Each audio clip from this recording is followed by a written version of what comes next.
Los Angeles sits in a coastal basin bordered by mountains and desert, a geography that has profoundly shaped its development.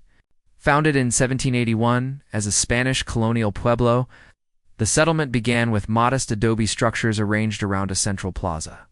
Following the urban planning traditions brought from New Spain, these early buildings, constructed from sun-dried mud bricks and timber, reflected the materials available in the semi-arid landscape and the architectural vocabulary of Spanish colonization. The pueblo remained relatively small through the Spanish and Mexican periods, with architecture dominated by single-story adobe homes featuring thick walls, small windows, and interior courtyards designed for natural cooling in the warm climate.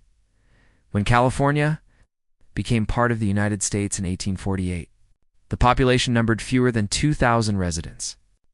The arrival of the Southern Pacific Railroad in 1876 and the Santa Fe Railroad in 1885 transformed Los Angeles from a frontier town into a growing American city. The rail connections sparked the first major population boom, and architectural styles shifted accordingly. Victorian-era wooden frame houses replaced adobe construction as lumber became readily available through rail transport. The downtown core expanded with 2- and 3-story commercial buildings constructed of brick and stone, featuring the ornamental details typical of late 19th century American architecture. The discovery of oil in the 1890s and the development of the harbor at San Pedro brought new wealth and industrial growth. As the population surged past 100,000 by 1900, Los Angeles began developing its distinctive horizontal sprawl. Unlike eastern cities built around concentrated urban cores, Los Angeles expanded outward across the coastal plain. The introduction of streetcar lines formed one of the largest electric rail networks in the United States by the early 20th century. The Pacific Electric Railway system enabled residential development far from downtown, establishing the framework for the city's dispersed urban form. The early 20th century brought a search for architectural identities suited to Southern California's climate. The arts and crafts movement found strong expression in Los Angeles, with bungalows built by the thousands between 1900 and 1930. These modest, single-family homes emphasize natural materials, handcrafted details, and integration with outdoor spaces. Simultaneously, the Mission Revival style gained popularity, drawing romanticized inspiration from California's Spanish colonial past with curved parapet walls, red tile roofs, and ornamental towers. Though utilizing modern construction methods rather than traditional adobe, the 1920s marked a period of extraordinary growth and architectural experimentation. The population doubled during the decade, reaching over 1 million residents. Downtown Los Angeles developed its first true skyline as height restrictions were gradually relaxed.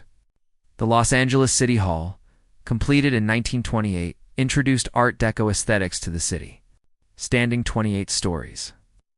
It remained the tallest building in Los Angeles for decades due to height limitations imposed elsewhere. The ornamental terracotta detailing and setback tower design reflected contemporary ideas about how tall buildings should meet the street and sky. The film industry's establishment brought both wealth and a theatrical sensibility to architectural design. Commercial buildings along major boulevards adopted eclectic styles, sometimes creating fantastical environments. Movie palaces constructed in the 1920s and early 1930s featured elaborate interiors combining Egyptian, Spanish, Chinese, and other decorative motifs. This architectural exuberance coincided with increasing automobile ownership, which fundamentally altered how the city was built. By 1930, Los Angeles had more cars per capita than any other major American city.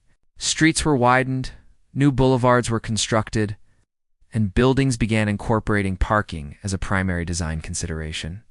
The drive-in restaurant, the drive-in theater, and eventually the drive-through bank emerged as building types, specifically designed for automobile access.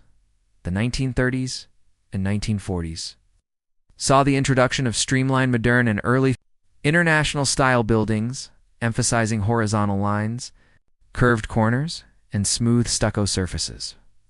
Residential apartment buildings particularly in areas such as West Hollywood and the Miracle Mile district, adopted these styles. World War II brought massive industrial growth and another population surge.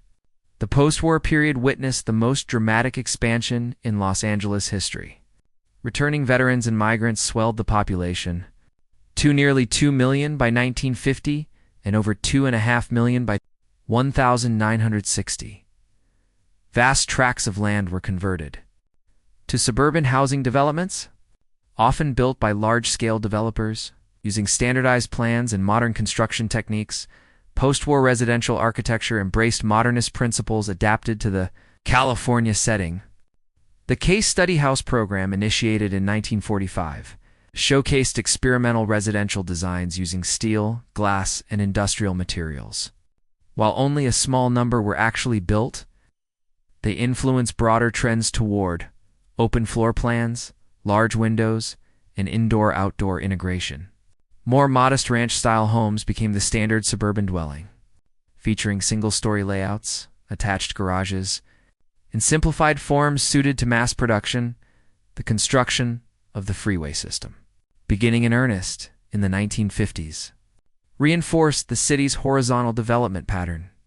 The freeway network allowed residents to live farther from employment centers while maintaining reasonable commute times. This infrastructure enabled development across previously remote areas and further reduced the importance of the traditional downtown core. Buildings often turned their backs to the street, prioritizing parking lots and freeway visibility downtown. Los Angeles experienced decline during the mid-20th century as businesses and residents moved to suburban locations. However, the 1960s and 1970s saw renewed investment in downtown high-rise construction. Modern office towers utilizing steel frame construction and curtain wall facades transformed the skyline. These buildings reflected the corporate modernism prevalent in American cities during this era, emphasizing geometric simplicity and functional efficiency. The removal of height restrictions in 1957 enabled this vertical development, fundamentally altering the city's profile.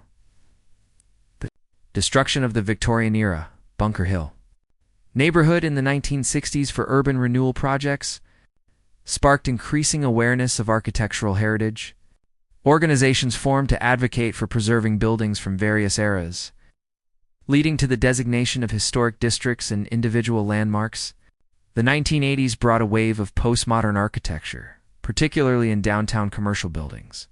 Designers incorporated historical references, decorative elements, and varied materials.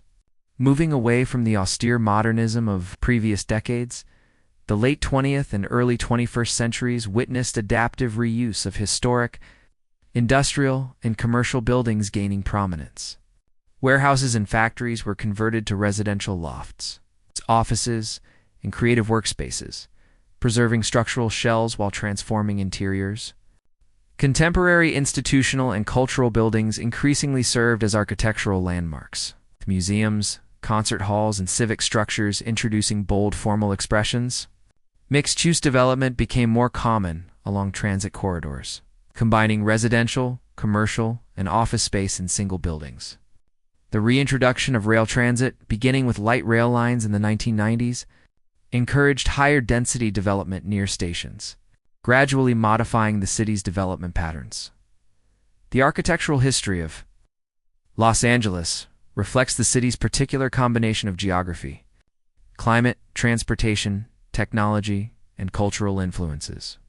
From Spanish colonial adobe structures to contemporary high-rises, each era has left distinct marks on the urban landscape.